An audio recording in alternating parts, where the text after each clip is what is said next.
The psalmist moves from recounting history to declaring present trust. Thou art my King, O God. Command deliverances for Jacob. Psalm 44 verse 4. The address shifts from the third person to direct speech. The psalmist calls God my King. His title establishes relationship and authority. God rules over the psalmist as a sovereign rules over subjects. The kingship is both individual and corporate. God reigns over the individual believer and over the nation. O God adds solemnity to the address. The psalmist acknowledges God's deity, his supreme power, and his divine nature. The request follows the acknowledgement. Command deliverances for Jacob. The verb command reveals confidence in God's authority. God speaks and deliverance comes. He issues orders and circumstances change.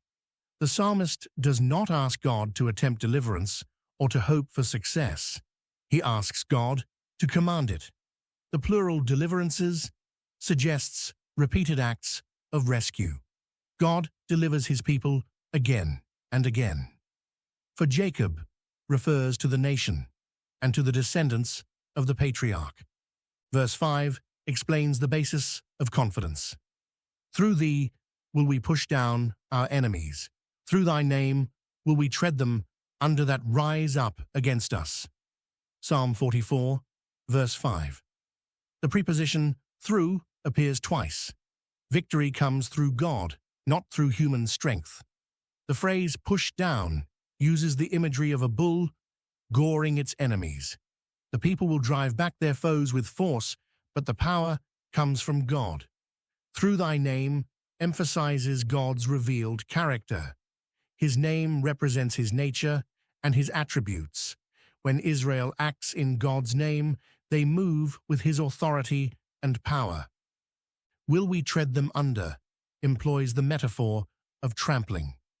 The victorious army walks over defeated enemies.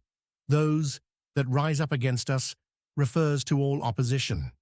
The enemies rise in rebellion, in hostility, in aggression. But God enables his people to subdue them. Verse 6 reinforces the point. For I will not trust in my bow, neither shall my sword save me. Psalm 44 verse 6. The psalmist returns to singular pronouns. He refuses to trust weapons.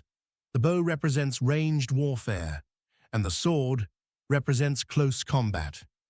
Both are instruments of battle, but neither provides true security.